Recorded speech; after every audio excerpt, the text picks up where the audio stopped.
A ver, pensemos en esto. Entre el final del Antiguo Testamento y el comienzo del Nuevo hay un hueco, un lapso de casi 500 años. A menudo se le llama los siglos silenciosos. Solemos saltar de los profetas a los evangelios sin darle muchas vueltas. Pero, ¿y si ese supuesto silencio en realidad no existió? ¿Y si de hecho fue una de las épocas más ruidosas y transformadoras de toda la historia? La pregunta es sencilla, pero la respuesta es fascinante. ¿Qué ocurrió en ese largo y para muchos desconocido océano de tiempo? Es como un rompecabezas con el que se topan muchísimos lectores de la Biblia. Así que en los próximos minutos vamos a encontrar y a encajar las piezas clave de esa historia. La idea que casi todo el mundo tiene en la cabeza es que este periodo fue una especie de paréntesis vacío, como una larguísima sala de espera donde Israel simplemente aguardaba la llegada de un Mesías. Pero, como la propia fuente de este análisis lo describe, ese es un esquema erróneo. La realidad fue mucho más compleja, mucho más dramática y, la verdad, mucho más interesante. Para entender esta transformación, tenemos que empezar con una catástrofe. Un evento que no solo cambió la historia de Israel, sino que, literalmente, destrozó su mundo por completo: el exilio en Babilonia. Esta cita lo resume de una forma brutal.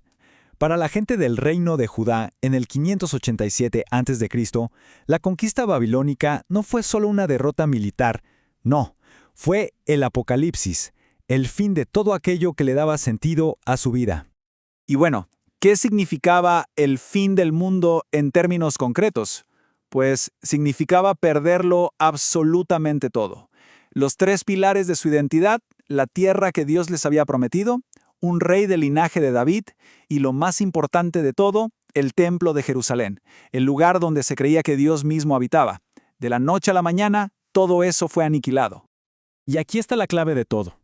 Después de semejante destrucción, no hubo una simple restauración. La catástrofe obligó a una reinvención total. La metáfora es perfecta. Fue como reconstruir una ciudad bombardeada.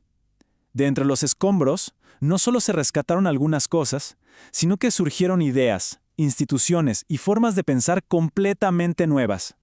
Así que, a raíz de esta crisis tremenda, y en un escenario global completamente distinto, comenzó a forjarse una nueva identidad judía. El judaísmo que conocemos hoy, y de hecho el que encontró Jesús, nació directamente de las cenizas de ese mundo antiguo. El contexto global era de todo menos estable. Miremos esta línea de tiempo. Es un torbellino de imperios. Judea era como una pieza de ajedrez movida por superpotencias. Primero los persas, luego los griegos con Alejandro Magno y finalmente los romanos. Cada conquista, cada cambio de poder dejaba una marca profundísima y forzaba al pueblo judío a adaptarse y a resistir una y otra vez. Este exilio además transformó la geografía misma del pueblo judío. Por un lado quedó Judea, una pequeña provincia en su tierra natal. Pero por otro, surgió una enorme y vibrante diáspora, comunidades judías esparcidas por todo el mundo conocido, desde Babilonia hasta Egipto. Y estas comunidades se convirtieron en nuevos y potentes centros de cultura y fe. Este es un cambio fundamental. Sin un rey, sin un templo físico, ¿qué los mantenía unidos? La respuesta fue la Torá, la ley escrita. La identidad ya no estaba anclada a un lugar, sino a un texto sagrado. Y esto, a su vez, le dio un poder y una influencia sin precedentes a quienes interpretaban esa ley. Para entender el drama social que estaba a punto de estallar, hay que conocer esta expresión, Am Haaretz. Ojo, que antes del exilio, este era un título de honor. Se refería a los propietarios de la tierra, a la élite local, a los defensores del rey. Era un término de respeto. Pero todo eso estaba a punto de cambiar drásticamente. El problema fue que, cuando un grupo de exiliados, la llamada Golá, regresó de Babilonia, todo cambió. Ellos se veían a sí mismos como los verdaderos herederos, los que habían sido purificados por el sufrimiento. Y veían a los que se habían quedado, a los Am Haaretz, como gente que se había mezclado con otros pueblos y que por lo tanto no era pura. Esto generó una tensión social y religiosa enorme. El resultado de este conflicto fue una inversión total de significado.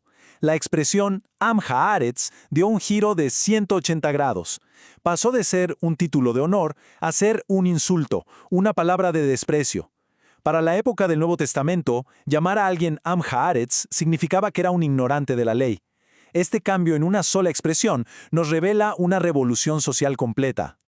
Muy bien, entonces, después de 500 años de exilio, dominación extranjera, reinvención de la identidad y conflictos internos, ¿cómo era el judaísmo al comienzo de la era cristiana? ¿Cuál fue el resultado final? La respuesta es que no había un solo judaísmo.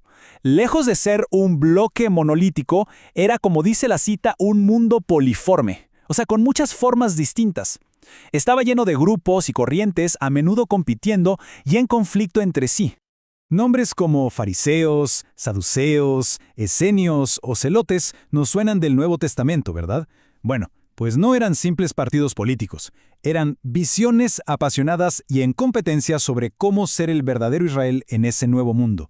Cada grupo creía tener la respuesta correcta a las grandes preguntas de la época. Y esto nos lleva de vuelta al punto central. Ese viejo esquema del paréntesis vacío es simplemente incorrecto. La realidad es mucho más dinámica. Un crisol donde las tradiciones antiguas no se olvidaron, sino que fueron releídas, remodeladas y completadas. De este proceso tan vibrante y a veces conflictivo, nació el mundo que encontraría Jesús. Entonces, ¿por qué importa toda esta historia de imperios, textos y conflictos sociales? La respuesta es sencilla, porque todo esto preparó el escenario para la llegada de Jesús. No se puede comprender verdaderamente el Nuevo Testamento sin conocer este periodo.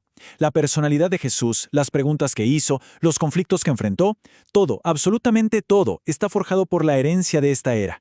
Es el capítulo de la historia que no nos podemos saltar. Resumamos lo esencial. Lejos de ser un tiempo muerto, fue una época de cambio radical donde nació el judaísmo tal como lo conocemos. Este periodo es el que le da forma a las tensiones, las preguntas y los grupos que llenan las páginas de los evangelios. Y fundamentalmente, es el patrimonio común que comparten el judaísmo y el cristianismo. Al final, la pregunta que queda es simple. Si la Biblia es una gran historia, ¿cómo podemos entenderla si nos saltamos los capítulos que preparan el escenario principal?